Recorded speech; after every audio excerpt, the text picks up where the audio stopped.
Femina miss India east Anushka Soni.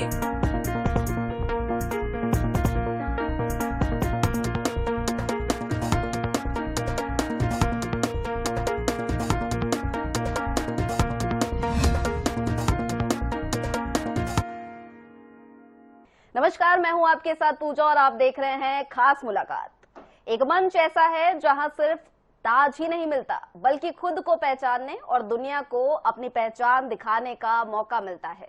और अपनी पहचान अब बना चुकी है छत्तीसगढ़ की रहने वाली 2026 मिस इंडिया फेमिना ईस्ट की विनर अनुष्का सोन, जो कि हमारे साथ इस वक्त स्टूडियो में भी मौजूद है।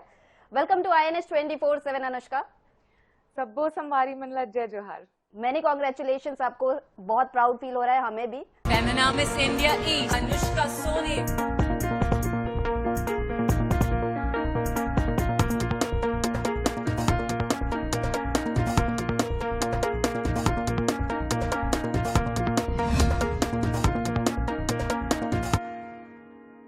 सबसे पहला सवाल तो ये है कि कैसी है ये फर्स्ट फीलिंग जीतने के बाद?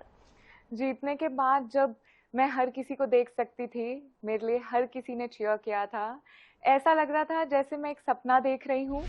पूरी ऑडियंस, पूरी फैमिली और वहाँ के सारे कंटेस्टेंट्स बहुत ही सपोर्टिव थे। तो वो जो फीलिंग थी वो थी फ्रेशनेस, वो थी जैसे मैंने कर दिखाया।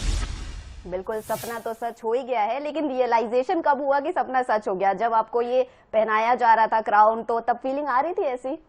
जी, जब क्राउन पहनाया गया, मुझे रिस्पेक्टेड दूती चंद मैन ने क्राउनिंग किया था, जो कि ओलंपियन है, तो बहुत ही गर्व की बात थी कि उनके द्वारा मुझे क्राउन किया गया था।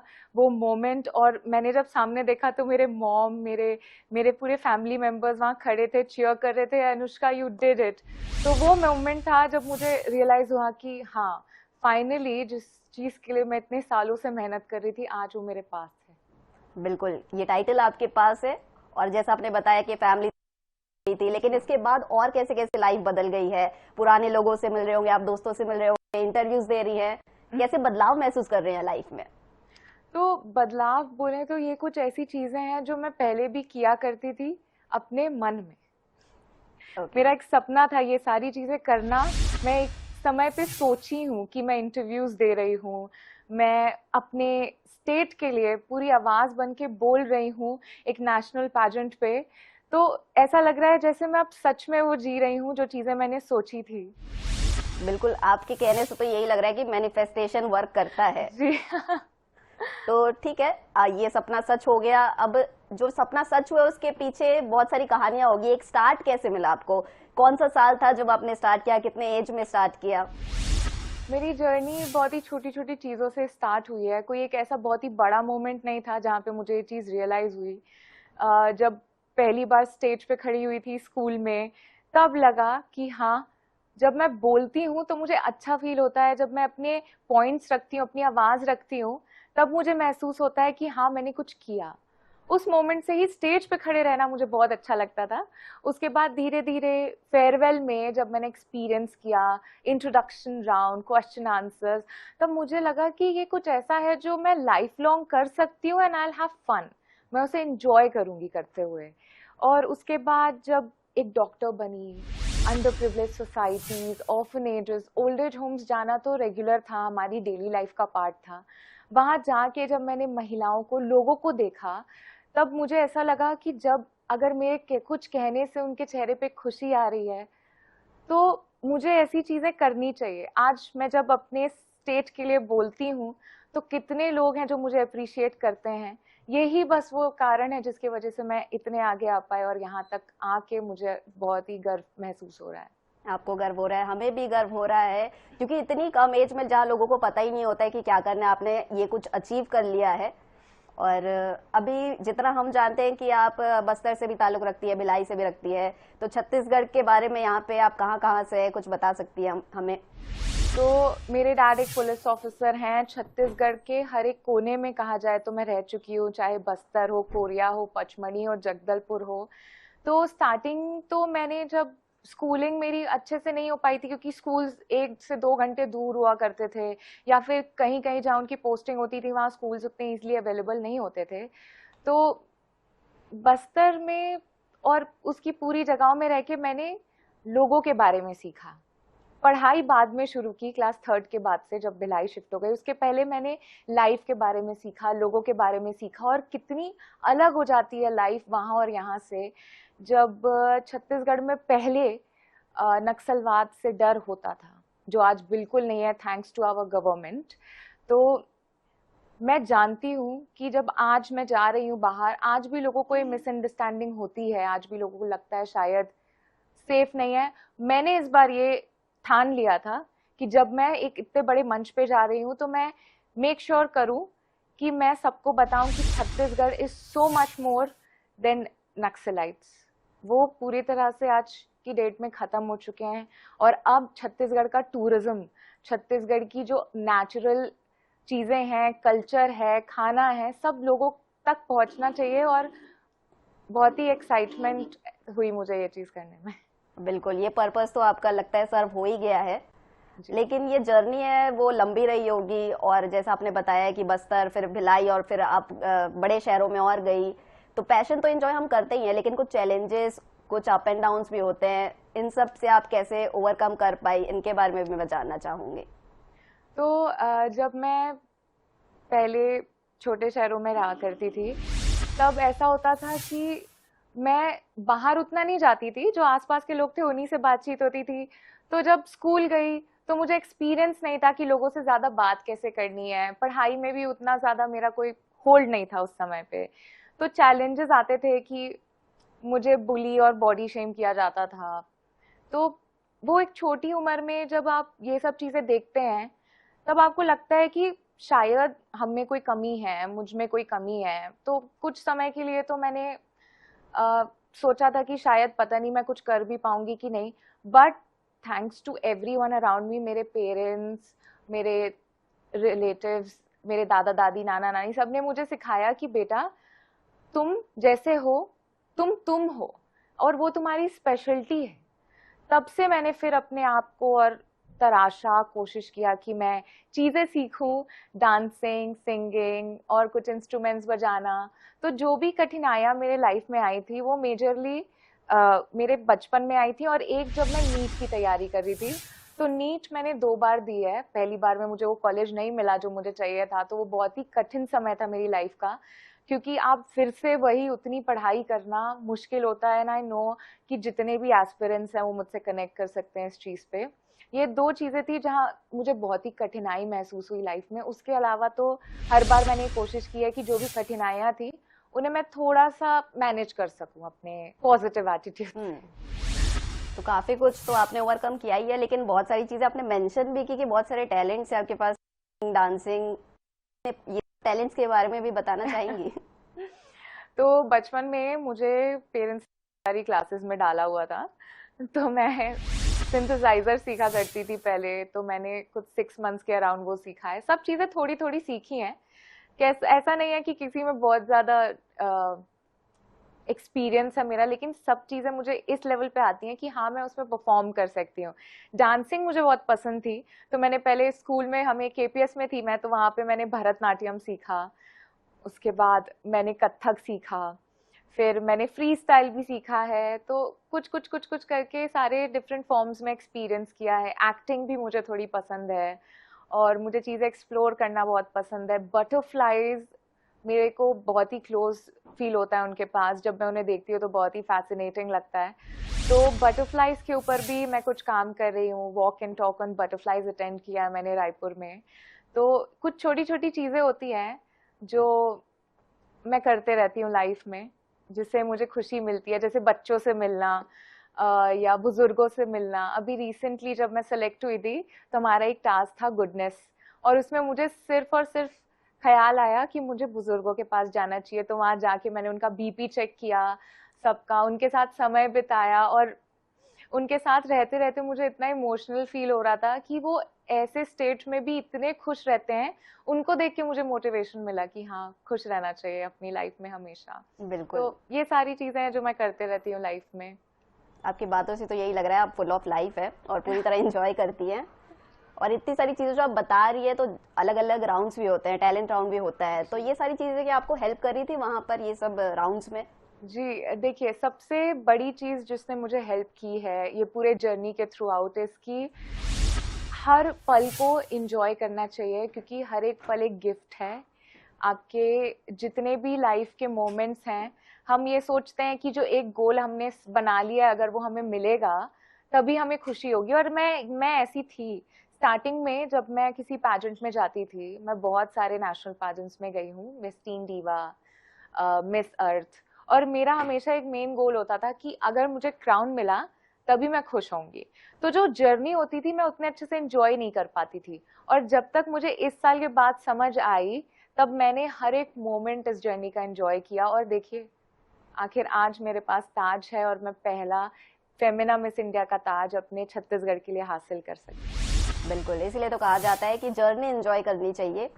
और आपकी जर्नी बहुत ही शानदार अभी तक रही है, लेकिन जो कॉन्फिडेंस आपने ग्रो किया है ये कंपटीशन में कैसे हेल्प करता है? क्योंकि आपके जैसे ही बहुत सारे लोग वहां पर आते हैं, तो उसमें आप अलग दिखे और कॉन्फिडेंट रहे, ये कैसे हेल्प करता है आपको? तो जैसे हमारी जर्नी होती है, हर किसी की अलग होती है, और हर किसी की जर्नी से हम कुछ सीख सकते हैं। तो जो मेरा कॉन्फिडेंस बिल्ड था, उससे जब हम पूरे सिस्टर्स 30 कंटेस्टेंट्स एक साथ होते हैं, तो कभी कभी हम कंपेयर करने लगते हैं कि उनमें ये अच्छा है, उनमें ये अच्छा है, लेकिन ऐसा बिल्कुल भी नहीं था। ये जो कॉन्फिडेंस आया मुझ में, उससे मैंने सिर्फ और सिर्फ सबकी अच्छाइयाँ देखी और कोशिश की कि मैं उनसे सीखूं। सो एक सेल्फ कॉन्फिडेंस होना बहुत ज़रूरी है। जब आप पूरे तरह से सिक्योर होते हैं, जब आप खुद को बहुत ज़्यादा प्यार करते हैं, तब आप देखते हैं आसपास आप जितने भी लोग होंगे उनसे आप सीखते हैं। तो ये कॉन्फिडेंस जो था मुझ में, मुझे उससे सबसे कनेक्ट करने में हेल्प की उसने, क्योंकि मैं जेन्युइनली फ्रेंड्स बना के आई हूँ वहाँ पे। ऐसी हैं मेरी कंटेस्टेंट्स कि मैं आज अगर अरुणाचल प्रदेश गई या कहीं भी, तो I can be with them and have fun. And I think यही मैटर करता है लाइफ में। ऑब्वियसली काम तो काम है, लेकिन रिश्ते भी होते हैं। जी। और इन सब से हटकर भी मैं एक चीज जानती हूँ कि आप मॉडलिंग और ये सब पेजेंट्स में तो है, लेकिन एमबीबीएस ये काफी एक रेयर कॉम्बिनेशन हो जाता है। इतनी डिमांडिंग पढ़ाई और पेजेंट, ये कैसे बैलेंस करती हैं आप? तो सबसे पहले तो मैं अपने पूरे कॉलेज को थैंक यू बोलना चाहूँगी। उन्होंने इतना सपोर्ट किया मुझे, उनके कारण मुझे मौका मिला कि मैं अपने पढ़ाई के साथ साथ इसको मैनेज करूं। काफ़ी हद तक उन्होंने ये जो बैलेंस करना था उसमें मदद की मेरी। और साथ में जैसे मेरे एग्ज़ाम्स अगर रहते थे, तो मैं एग्ज़ाम्स के लिए पहले से पढ़ाई करके रखती थी, और जैसे ही एग्ज़ाम्स ख़त्म होते थे, थैंकफुली उसके बाद ही हमेशा रहा है मेरा पैजेंट, तो उसके बाद मैं पैजेंट्स में जाती थी। तो बैलेंस करना वाज पॉसिबल ओनली क्योंकि मैं हर एक प्रोसेस को एंजॉय कर रही थी। मैं कोशिश करती थी कि मुझे पता हो कि कहाँ बैलेंस रखना है। मुश्किल है, मगर आप जो चीज़ वो कर रहे हैं, आपको उसमें खुशी होती है, तो वक्त का पता नहीं चलता और अपने आप काम हो जाता है। और बहुत ही ज्यादा मल्टी टैलेंटेड है।